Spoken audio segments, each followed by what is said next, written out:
Oke, welcome back di RF Channel on YouTube.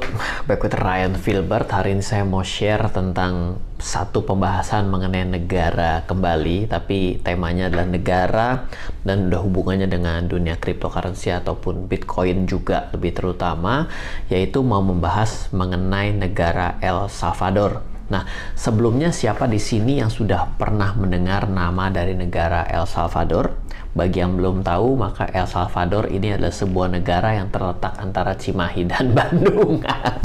Enggak ya, ini bukan itu gitu. Itu apa ya, Sumedang kali. Jadi Salvador adalah salah satu negara yang terletak di Amerika Tengah, berbatasan dengan Honduras dan Guatemala. Setidaknya kalau kita nyari di Wikipedia kayak gitu, kalau ditanya apakah Ryan pernah pergi ke El Salvador, belum, karena saya belum pernah menginjak Amerika, tapi Eropa sudah beberapa dijelajahi. Nah, kalau teman-teman ada yang pernah dengar ketika beberapa waktu yang lalu, negara El Salvador ini adalah tempatnya para gangster yang melakukan banyak kegiatan kriminal, hingga akhirnya presidennya yang bernama Nayib Bukele, maaf ya kalau saya salah, ini dari saya juga coba cari, memberantas 2000-an gangster di negara tersebut. Nayib sendiri sampai dikritik internasional atas pelanggaran HAM gara-gara pemberantasan 2000 gangster tersebut. Nah, ada apakah dengan El Salvador ini? Kita nggak mau membahas mengenai gangsternya dan bagaimana tata caranya untuk urusan dengan HAM, karena itu bukan ada di dalam kanal RF Channel tentunya ya. Tapi apakah teman-teman tahu, selain menyandang predikat negara pembunuh, saking banyaknya gangster di negara ini, El Salvador juga predikat sebagai negara peringkat nomor 1 dalam gagal bayar hutang negara di tahun 2022. Kita sudah sampai 2024, 2 tahun yang lalu mendapati predikat seperti itu. Oh ya, teman-teman, ini maksudnya peringkat 1 dalam gagal bayar ya, bukan dengan satuan hutang terbesar. Ini kan beda gitu ya. Yang namanya orang punya utang 1 juta nggak bisa bayar ya gagal bayar. Ya, 100 juta ya gagal bayar ya gagal bayar. Tapi punya utang besarnya beda lagi urusannya. Kalau peringkat 1 utang terbesar masih dipegang oleh negara 1, 2, 3 Amerika. Oke. Jadi di 2023 yang sangat krusial bagi El Salvador, karena pada saat itu obligasi negara senilai 800 juta US dollar sudah jatuh tempo.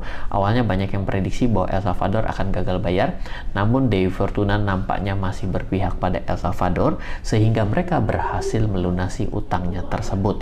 Terlepas dari masih ada lagi utang di periode selanjutnya, itu kita tidak bahas.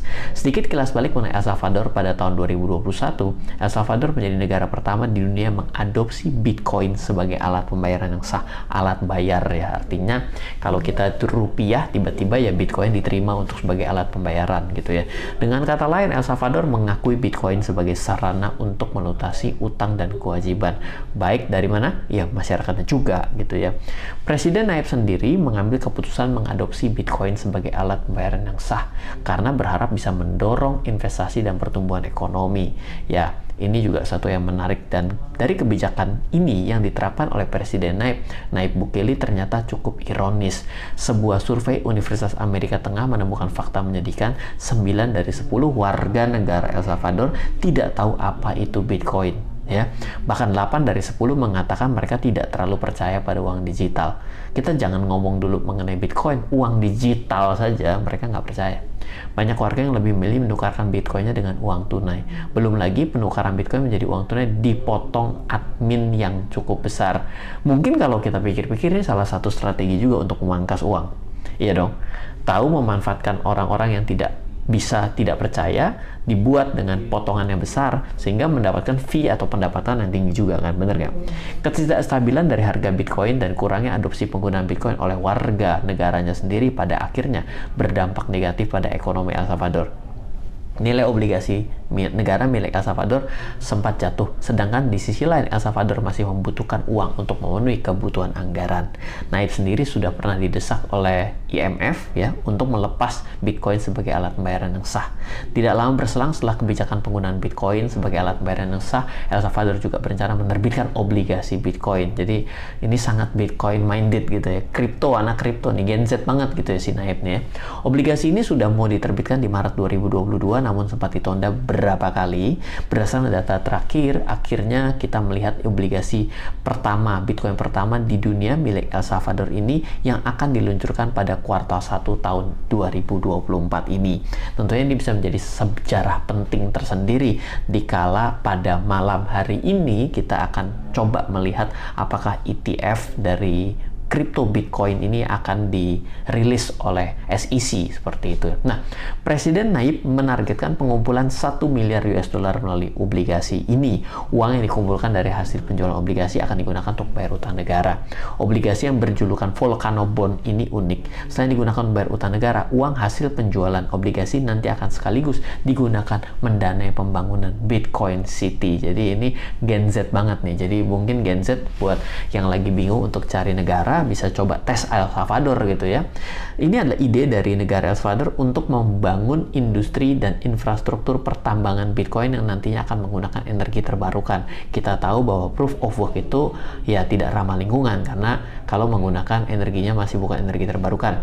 Nah, juga dari volcano aktif dari negara tersebut. Jadi kenapa namanya inilah Volcano Bond. Jadi ini bukan sebabnya nggak ada, tapi ini juga cukup ada konseptualnya gitu ya. Sebenarnya di Indonesia juga banyak volcano yang bisa dimanfaatkan sebagai energi terbarukan buat negara penambangan Bitcoin juga mungkin seperti itu ya. Tapi ya kita lihat dulu apakah mungkin ada Pak Hasan Fauzi dari ketua ADK baru dari OJK yang mau mengepalai terkait dengan inovasi teknologi Bitcoin. Waktu dan tempat saya tunggu juga Pak gitu ya. Oke, silakan juga kalau ada komentar-komentar yang seru gitu. Tapi itu menjadi sesuatu yang menarik juga kita pelajari. Kadang-kadang rada gila ya, bener juga gitu, tapi ini juga menarik lah. Pada dasarnya Volcano Bond El Salvador ini nggak jauh beda dengan obligasi tradisional. Hanya saja kalau obligasi tradisional menggunakan acuan uang fiat. Tahu uang fiat? Ya, US dollar itu fiat, rupiah itu fiat. Dalam mengembalikan imbal hasilnya, Volcano Bond menggunakan acuan Bitcoin dalam mengembalikan imbal hasilnya. Nah, obligasi ini diharapkan menghasilkan keuntungan tahunan yang diperoleh dari penambangan Bitcoin itu sendiri. Dari kalau berita ini saya lihat ya, saya sendiri menilai langkah Nayib Bukele selaku Presiden El Salvador sebagai langkah yang ada persimpangan antara nekat dan putus harapan sebenarnya. Ya, kadang-kadang hidup ini sudah seperti flip coin ya, berhasil dan gagal. Tapi kadang-kadang harus rodo gila ya, benar juga. Tapi kalau berkaca pada tindakan Nayib sendiri yang sangat berani memberantas 2000 gangster, jadi saya mengasumsikan sang presiden lebih cenderung ke arah nekat daripada putus harapan.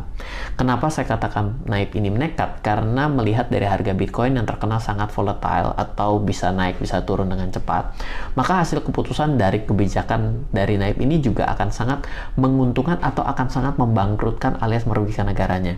Kalau teman-teman juga dengar antara mau jadi cacing mau jadi naga, mungkin Nayib ini juga boleh dibilang mau memainkan peran mau cacing-cacing naga-naga gitu ya. Antara hasil berhasil banget atau hancur lebur gagal total seperti itu. Nah, kalau kita perhatikan dari kemarin ada rally Bitcoin dengan berbagai macam informasi mungkin masih berdampak positif bagi negara El Salvador. Meski tampak nekat, menurut saya apa yang dilakukan Presiden Nayib bukanlah sejenis aksi nekat yang mustahil. Tahun 2024 akan menjadi tahun halving block, 100 hari lagi daripada hari ini halving Bitcoin. Berdasarkan catatan dari storiesnya, umumnya harga Bitcoin akan melambung tinggi meskipun bukan direct pada saat halving block, tapi dalam beberapa waktu kemudiannya. Mungkin juga Nayib begitu punya banyak expert dalam analisa kripto, kita juga nggak tahu. Mari kita lihat dan mari kita tunggu bersama bagaimana nasib kelanjutan dari negara El Salvador di tangan Presiden Nayib Bukele yang menerapkan Bitcoin sebagai mata uang negaranya dan membuat Volcano Bond dan membuat yang namanya Bitcoin City juga gitu ya. Ini menjadi sesuatu yang menarik. Kalau menurut Anda, menurut teman-teman sendiri seperti apa?